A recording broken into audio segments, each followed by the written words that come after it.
Back into it, it's Hail Varsity. We're powered by Cornhead Lager. As senior defensive lineman Ty Robinson with us here, Radio Row in Indy. And Ty, good to spend a few minutes with you. We've had a chance to take a look at the schedule. We've had a chance to take a look at some of the national buzz. You've had a chance to take a look at the cuisine in Indy. How was your Tuesday night? Yeah, it was pretty good. I didn't realize everyone from the Big Ten was staying at the same hotel, so when it was coming down, we were going to get some lunch real quick, and I just see Penn State right there in front of me. Like, oh, hey, how's it going? Tuesday night was good. They treated us right. Went out to a nice dinner, and here we are. All right. Well, the decision to come back and then to be asked to be here, what's that mean? It means a lot to me, to know that Coach Rule – looks at me as, a guy that's capable of coming here, especially after coming back, and is willing to put me, I guess, on the face for, to represent Nebraska along with Isaac and Ben. So it definitely means a lot to me.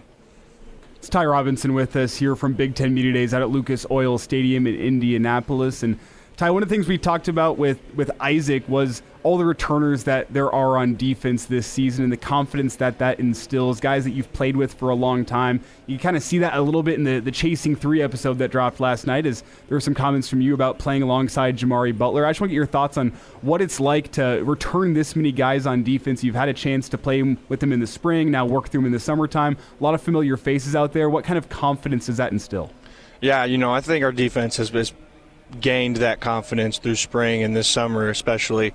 The summer's been hard, but I think just the mentality that us seniors and us older guys wanted to come out of this, as we have a bunch of younger guys that are going to have to play some pretty big roles for us and fill in. I think we're pretty happy with where that's at. Do you have fun in this defense? So much fun. It's a free flow defense. Just go out there. The best way D-line already as it is see ball, get ball type of deal. But with what Coach White calls for us, you can't really be wrong. He just wants you to go out there and be a playmaker, be a football player. Ty, one of the things that I know this defense wants to work on here for 2024 to get better at is third down, getting off the field. What are some keys in your eyes from a defensive line standpoint? I know you want to get after the passer, make sure it's third and long as opposed to third and short, so you get that chance to really pin the ears back. But what are some keys in your mind for a defense getting off the field on third down? Yeah, so like you said, you can't have it as third and short, need to have it as third and long, so we've got to be able to stop the run. And I think that starts, with the keys that you see from the offensive line, where the running back's at in film, and then once you're able to get to that, third and long, you got to be able to pass rush and get to the quarterback.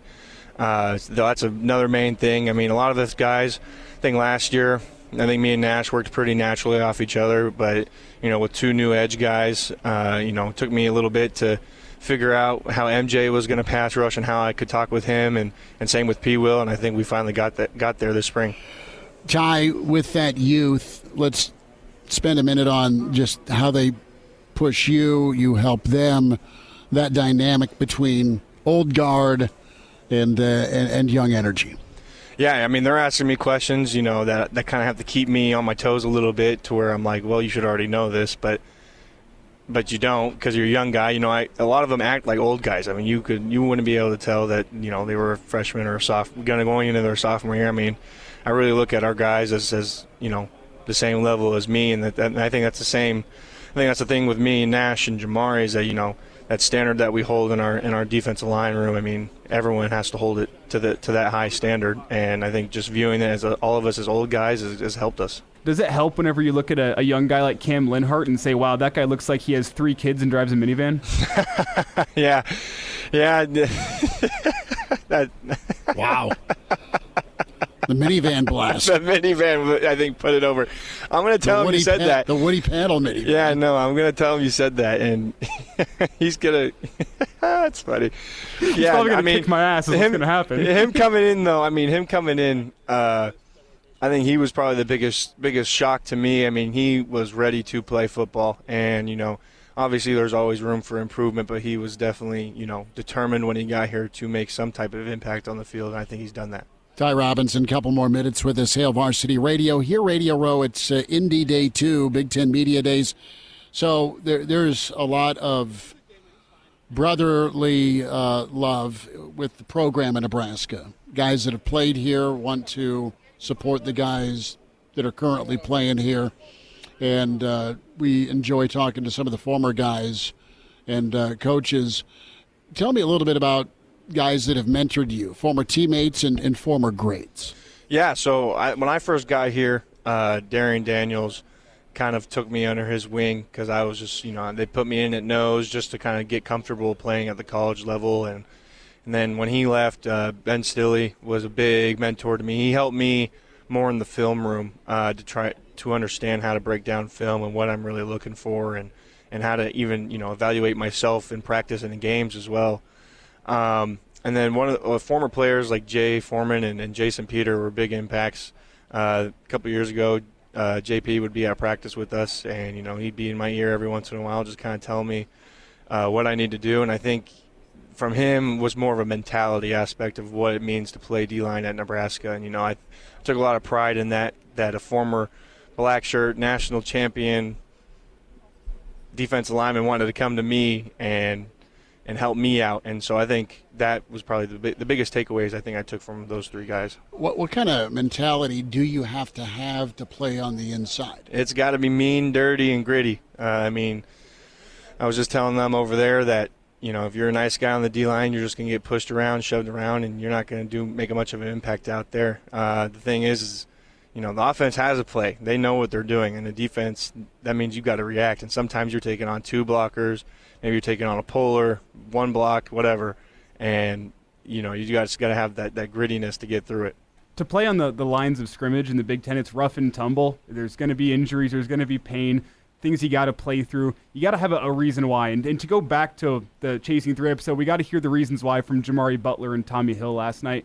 What's your reason why? What makes football the sport for you? What keeps you going through it? I think just the love that I have for it. And how much it's given me. In high school, I was just there to play ball, and I was told, listen, everything will come afterwards if you want to keep playing ball.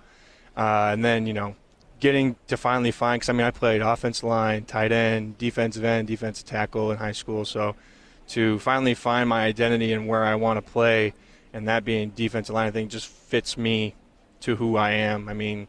Out there, it's fun to be aggressive, and it's fun to be kind of a bully, or it's fun to be, mean and dirty and talk smack in the trenches. Ty Robinson with us, Hail Varsity. Ty, we'll get you out on this. And who has pushed you and maybe pulled you a little bit or held you on the offensive side of the football that you go up against every day? Yeah, so spring with Micah coming in from Florida, I made sure that I wanted to go against him just to kind of see what he was about, and he's the real deal. I'm really happy that he decided to come play for us, along with Bryce, who I came in with, Justin Evans. He's also a freaking fantastic guard. Ben Scott, who's here with us today. All five of those guys. Even their guys that come in after them. They are definitely making us better. Ty, as we get you out here, I do want to say I got to put myself in a soapbox here. I was a professional for once. I did my research. I did my prep. I found an interesting story. I need to hear about it. Back in high school, you had a camel in your backyard? Oh, yeah, I remember you saying that. Yeah, I did. It was my neighbor's, and he just asked if he'd keep it in our pasture. He just needed a little extra room for him, and so I ended up I came home one day, and I looked back there, and I thought I hit my head or something because I was seeing a camel in my backyard. But yeah. Was he named Joe? No, he was. I called him Calvin the camel. His real name was Humphrey. Yeah. I did take him to school for Bring Your Pet to School Day. That was fun. He didn't make it very far though. Really? Yeah. So how did you get him? Did you throw him in the back of a pickup? How did it work? Would you ride him to school? Yeah. So my neighbor, he brought him in his horse trailer. We parked in a little auxiliary lot, and he made it about 100 yards. I think someone was having practice out in our little auxiliary field, and I think they called my principal because she came around that corner mad. Everyone knew about him, though, so I thought everyone would enjoy seeing him for a little bit. So you just showed up straight up for show and tell with Humphrey the camel. Yeah, pretty much. Did he leave a note or two? No, thankfully he didn't. I didn't have to clean up after him, thankfully. He was only there for about 30 seconds. So is Humphrey still with us? He is, yeah. No, he's a lot bigger now. My neighbor takes him out. He's pretty well known in Queen Creek, Arizona. He takes him and he'll take him to this little olive mill type of deal and kind of just ride him around. You can ride him now. He was a baby when I had him. So. Has he ever given you any attitude? No attitude for me. I have a few pictures with him. He's a pretty good sport about it. All right. Well, you say you can ride him. Can you ride him? I know they say the old saying, the straw that broke the camel's back. What about the defensive lineman I don't that know. broke the camel's back? I might be a hefty straw, but I think he'd be able to do it for at least a minute or two. It's Humphrey's turn for a piggyback ride, I think. Ty, be good. Thank you so much. Thank you.